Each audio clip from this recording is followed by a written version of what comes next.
నమస్తే, welcome back to iDream media. నేను మీ ఝాన్సీ. ప్రస్తుతం మనతో గ్యాస్ట్రో సర్జన్ డాక్టర్ శ్రీమన్నారాయణ గారు ఉన్నారు ఫ్రమ్ మెడికవర్ హాస్పిటల్ నుంచి. ఫర్టింగ్ ఈ వర్డ్ మనం రెగ్యులర్గా వింటూనే ఉన్నాము. అంటే తెలుగులో గ్యాస్ ఫామ్ అవ్వడం, నలుగురిలో ఉన్నప్పుడు ఫర్ట్ చేసినప్పుడు స్మెల్ వస్తుందని కానివ్వండి, ఫుడ్ డైజెషన్ అవ్వనప్పుడు కానీ, మోషన్ ఫ్రీగా అవ్వనప్పుడు, అందరిలో కూర్చున్నప్పుడు నలుగురిలో కూర్చున్నప్పుడు ఫర్ట్ చేస్తే అందరు నవ్వుతారు, అలానే ఆపుకోవడం, ఇంకా గ్యాస్ట్రిక్ సమస్యలను పెంచుకోవడం, ఇలాంటివన్నీ జరుగుతాయి. అసలు ఒక గట్ హెల్త్ అని కూడా ఇప్పుడు అంటున్నారు. కాబట్టి మనం ఎలాంటి ఫుడ్ తీసుకోవాలి, ఎలాంటి ఫుడ్ తీసుకున్నప్పుడు ఈ ఫర్టింగ్ సమస్యలు అనేవి వస్తాయి, ఈరోజు డిస్కస్ చేద్దాము. నమస్తే సార్. సార్, జనరల్గా ఒక క్వశ్చన్ తీసుకోవడానికి కూడా అంటే ఇబ్బందిగా ఫీల్ అవుతూ ఉంటాము, తెలుగులో కానీ ఇంగ్లీష్లో కానీ.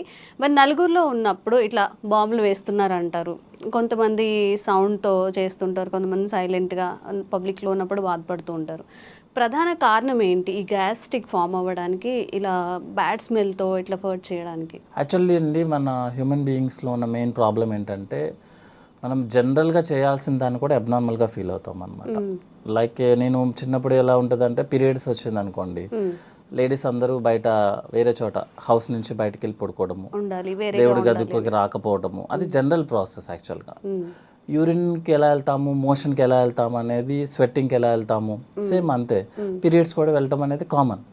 అట్లాగే ఈ ఫార్టింగ్ ఏంటి అంటే, మీరు సర్జరీ అయిపోయిన తర్వాత, సపోజ్ నేను గ్యాస్ట్రో సర్జన్, సర్జరీ అయిపోయిన తర్వాత నేను పేషెంట్ని అడిగే ఫస్ట్ క్వశ్చనే, బాబు కింద నుంచి గ్యాస్ పోతుందా అంటే. అంత ఇంపార్టెంట్ యాక్చువల్గా. కానీ అదే గ్యాస్ మనం అందరూ పబ్లిక్లో ఉన్నప్పుడు అయితే కింద నుంచి పాస్ చేస్తే, మనం పాస్ చేయడానికి ఇబ్బంది పడతాము, మనం ఏదో పెద్ద తప్పు చేసేసినట్టు ఆ ఎదుటిన్న అతను కూడా నవ్వడం మొదలు పెడతారు. ప్రాబ్లం ఏంటంటే, ఎదుటిన్నాడు నవ్వటం మొదలు పెట్టినప్పుడే మనం షైగా ఫీల్ అవుతాం. యాక్చువల్గా that is the general process. మీరు నోట్లోంచి, మీరు ముక్కులోంచి గాలి తీసుకుంటున్నారు కదా, ఎక్కడికి పోవాలి? అది కింద నుంచే రావాలి కదా, ఎక్కడికి పోతుంది అది? సేమ్ అదే కాన్సెప్ట్ కదా. సో అంత కామన్ దాన్ని మనం చాలా అబ్నార్మల్గా చేసి, ప్రాబ్లం ఎక్కడ వస్తుంది అంటే, సపోజ్ ఆయన కంప్లీట్గా గ్యాస్ పాస్ చేయలేదు అనుకోండి, ఆ గ్యాస్ మొత్తం లోపల అక్యుములేట్ అయిపోతుంది.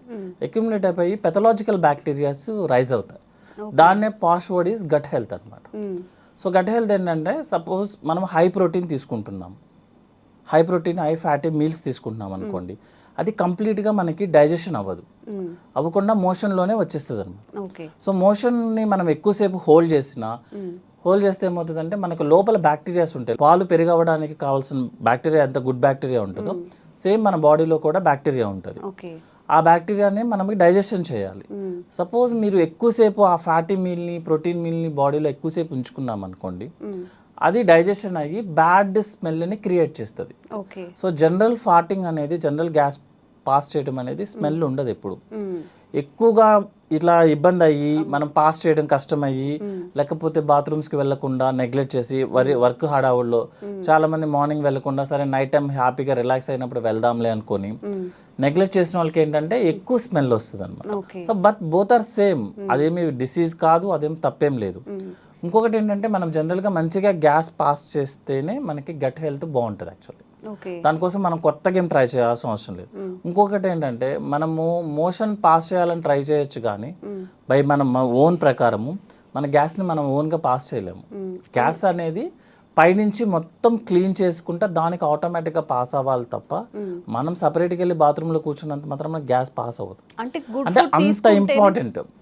గుడ్ ఫుడ్ తీసుకుంటేనే ఇట్లా గ్యాస్ పాస్ చేయడం ఇలాంటివి అవుతాయి. ఎక్కువగా హై వెజిటేబుల్స్ తీసుకున్నప్పుడు, ఫైబర్ ఫుడ్ ఎక్కువ తీసుకుంటున్నప్పుడు గట్ హెల్త్ చాలా బాగుంటుంది. అది బాగున్నప్పుడు ఏంటంటే మనకి గ్యాస్ చాలా ఫ్రీగా పాస్ అవుతుంది. సపోజ్ గ్యాస్ మనకి ఫ్రీగా పాస్ అవ్వలేదు, స్మెల్ వస్తుందంటే అర్థం ఏంటంటే మనం బ్యాడ్ ఫుడ్ తీసుకుంటున్నాం. యాక్చువల్ బ్యాడ్ ఫుడ్ అంటే like fatty food, high fatty food, ఎక్కువ ఆయిల్ యూస్ చేయడము, ఎక్కువ ప్రోటీన్స్ తీసుకోవడం వల్ల మనకు ఫార్టింగ్ స్మెల్ వస్తుంది. But passing of gas is very important. అందరిలో కామన్ గా ఉండాలి అంటారా ఈ ఫార్టింగ్ అనేది? ఫార్టింగ్ అనేది కాదండి, మనకి యాక్చువల్గా ఏంటంటే రోజుకి ఒకసారి మోషన్ పాస్ చేయాలి కదా. ఇప్పుడు మన పెద్దవాళ్ళని ఎవరైనా అడిగామనుకోండి, ఏంటి కొంచెం ఇబ్బందిగా ఉన్నా అంటే, ఈ రోజు మోషన్కి వెళ్ళలేదు బాబు అందుకే ఇబ్బంది ఉన్నది. మోషన్ మనకి యంగ్ పీపుల్ మనం ఒక రోజైనా పాస్ చేయకపోతేనే మనం చాలా అన్ఈజీగా ఉంటుంది. మీరు ఎంత ఫుడ్ తినండి, ఎంత పెద్ద కంపెనీస్లో ఉండండి, అయినా సరే మీకు మార్నింగ్ వెళ్ళలేదు అనుకోండి, యూ ఫీల్ లైక్ అసలు మీరు ఇబ్బంది ఉన్నట్టు అనమాట. అంటే మీరు ఉన్నట్టే ఫీలింగ్ రాదు, ఆకలి వేయదు. మోషనే అంత ఫీలింగ్ ఉంటే గ్యాస్ పాస్ చేయడం అనేది ఇంకా very important actually. So gas కింద నుంచి పాస్ చేయడం అనేది చాలా ఇంపార్టెంట్, దాన్ని అవాయిడ్ చేయాల్సిన అవసరం లేదు.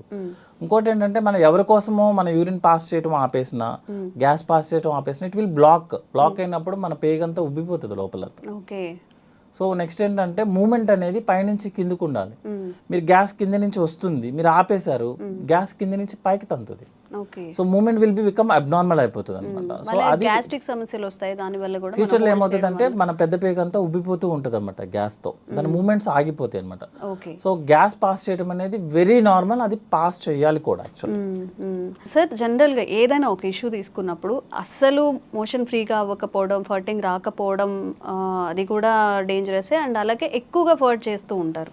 ఇప్పుడు మీరు అన్నట్టు సరే షై లేకుండా పెద్దవాళ్ళు ఉంటారు, ఒక 50+ లేకపోతే 45+ ఉన్నప్పుడు ఎక్కువగా ఫర్ట్ చేస్తున్నా లేకపోతే ఎక్కువగా మోషన్కి వెళ్తున్నా, ఇది కూడా ఏదైనా సిండ్రోమ్ కిందకి మారే అవకాశం ఉంటుంది? జనరల్గా ఎక్కువగా ఫర్టింగ్ చేస్తున్నారు అంటే అర్థం ఏంటంటే వాళ్ళ ఫుడ్ తీసుకునేది అన్డైజెస్టెడ్ ఫుడ్ మెటీరియల్ ఎక్కువ తీసుకున్నట్టు లెక్క. ఓకే. లైక్ కార్బోహైడ్రేట్ డ్రింక్స్ తీసుకోవడం కానీ, లేకపోతే మన protein high protein non vegetarian ఎక్కువ తీసుకోవడం కానీ, ఆయిలీ ఫుడ్ ఎక్కువ తీసుకోవడం కానీ, వెజిటేబుల్స్ తగ్గించుకోవడం కానీ జరిగితే ఏమవుతుందంటే మనకి లోపల మోషన్ బ్లాక్ అయి ఉంటుంది అనమాట. మనం ఈరోజు తిన్నాం అనుకోండి ఒక ఫుడ్ ఐటమ్ ఏదన్నా, అది 3-4 డేస్ వరకు మోషన్లో పాస్ అవుతూనే ఉంటుంది. ఓకే. మన మోషన్ మూమెంట్ ఎట్లా అంటే అండి 1 మీటర్ ముందుకు వెళ్తుంది, 1/2 మీటర్ వెనక్కి వస్తుంది యాక్చువల్గా లోపల బాడీ లోపల. సో ఈజీగా చెప్పడానికి చెప్తున్నాను అనమాట. 1 మీటర్ ముందుకు తోస్తే మోషన్ 1/2 మీటర్ వెనక్కి వెళ్తుంది. అంటే మోషన్ అనేది లోపల సర్క్యులేట్ అవుతూనే ఉంటుంది. సో మంచి ఫుడ్ తీసుకోకపోతే, లైక్ బ్యాలెన్స్డ్ డైట్ అంటాం, అంటే హై ఫైబర్స్ తీసుకోకపోతే, వాటర్ తాగకపోతే, ప్రోటీన్ ఎక్కువ తీసుకున్నా, ఆయిల్ ఎక్కువ తీసుకున్నా మోషన్ మూమెంట్ ఉండదు. ఆ మోషన్ మూమెంట్ ఉండకపోవడం వల్ల లోపల ఉన్న బ్యాక్టీరియా మోషన్ని మెటబలైజ్ చేస్తుంది, చేసి గ్యాస్ని రిలీజ్ చేస్తుంది, ఎక్కువ రిలీజ్ చేస్తుంది. దానివల్ల ఎక్కువ ఫార్టింగ్ చేస్తున్నాడు తను. అంతేగాని అది హెల్దీ అంటారా? అది అన్హెల్దీయేనా? అది అన్హెల్దీ అండి. ఎక్కువ ఫార్టింగ్ చేయడం అనేది అన్హెల్దీ. ఓకే. రెగ్యులర్గా ఫార్టింగ్ చేయడం అనేది నార్మల్, హెల్దీ, వెరీ హెల్దీ. ఎందుకు ఎక్కువ సార్లు ఎందుకు పాస్ చేస్తున్నాడు అంటే this is the reason, motion లోపల బ్లాక్ ఎక్కువ అయిపోతుంది దానికి. తను చెప్తాడు లేదు నేను రోజు మోషన్కి వెళ్తానని చెప్తారు యాక్చువల్గా. అంటే మోషన్ ఎంత వెళ్తున్నారు అనేది ఎవరు చెప్పలేరు యాక్చువల్గా, ఎవరు చూసుకోవాలి. మొత్తం క్లీన్ అవ్వట్లేదు యాక్చువల్గా. అంటే ఉండాల్సిన మోషన్ అంతా క్లీన్ అవ్వట్లేదు లోపలికి, అందువల్ల గ్యాస్ ఎక్కువ పాస్ చేస్తున్నాడు, స్మెల్ కూడా వస్తుంది అనమాట. అండ్ ఒక్కొక్కరిలో అసలు ఫర్టింగ్ ఏ ఉండదు అండ్ రెగ్యులర్గా మోషన్కి వెళ్తూ ఉంటామని చెప్తున్నారు. మీరేమో డైలీ ఫర్ట్ చేస్తేనే, అంటే రెగ్యులర్గా ఫర్ట్ చేసేది హెల్దీ అని చెప్తున్నారు. మరి ఇట్లా అస్సలు ఫర్టింగ్ రాకుండా అలా కూడా? యాక్చువల్గా మేడం ఫర్టింగ్ చేయటం అనేది మన చేతుల్లో ఉండదు. ఫుడ్ అంటారా? కాదు. అంటే ఇక్కడ ఏంటంటే కింద నుంచి గ్యాస్ పోవడం అనేది మన చేతుల్లో ఉండదు. పైనుంచి ఇంటెస్టైన్ గ్యాస్ని మూమెంట్ కిందకి తీసుకొస్తేనే మనకి గ్యాస్ వస్తుంది.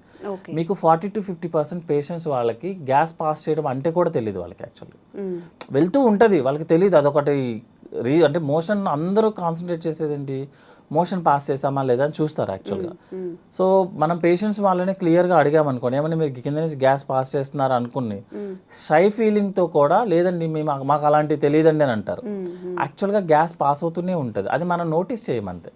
ఎప్పుడు నోటీస్ చేస్తామంటే స్మెల్ వచ్చినప్పుడు, సౌండ్ వచ్చినప్పుడు యాక్చువల్గా మనం నోటీస్ చేసేది.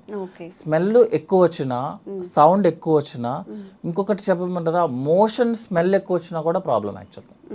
జనరల్గా చూసుకుంటే 70-80% వాళ్ళకి మోషన్ అంత స్మెల్ రాదు.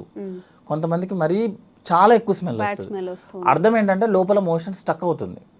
అంటే రెగ్యులర్గా పాస్ అవ్వాల్సిన మోషన్ పాస్ అవ్వట్లేదు అని అర్థం. 2-3 డేస్ అలా ఉండిపోవడం వల్ల ఎక్కువ స్మెల్ వస్తుంది అనమాట. సో గ్యాస్ పాస్ చేయడం అనేది హెల్దీ, కానీ ఎక్కువ ఫార్ట్ చేయడం అనేది, ఎక్కువ స్మెల్ రావడం అనేది అన్హెల్దీ. అంటే మోషన్ బ్లాక్ అవుతుంది, అంతకుమించి వేరే ప్రాబ్లం ఏం కాదు. ఓకే. అండ్ యావరేజ్గా పర్ డేకి ఎన్నిసార్లు మోషన్కి వెళ్తే మంచిది? కొంతమంది పదే తిన్న వెంటనే ఇమీడియట్గా టిఫిన్ చేసినా, అసలు ఏమైనా తిన్నా కానీ వెంటనే మోషన్కి వెళ్ళిపోతూ ఉంటారు. ఇది కరెక్టే అంటారు? ఇది మంచిదేనా? అసలు పర్ డేకి ఎన్నిసార్లు మోషన్ అయితే మంచిది అంటారు? జనరల్గా అండి మా దాంట్లో ఫార్ములా టైప్లో ఉంటాయి అనమాట. యాక్చువల్ డెఫినేషన్ ఆఫ్ కాన్స్టిపేషన్ అన్న వర్డ్ యూజ్ చేస్తే రోజుకి ఒకసారి లేకపోతే మినిమం 2 డేస్కి ఒకసారి, దట్ ఈస్ నార్మల్. ఓకే. అంటే వారంలో 3 times మోషన్ పాస్ చేయడం అనేది నార్మల్.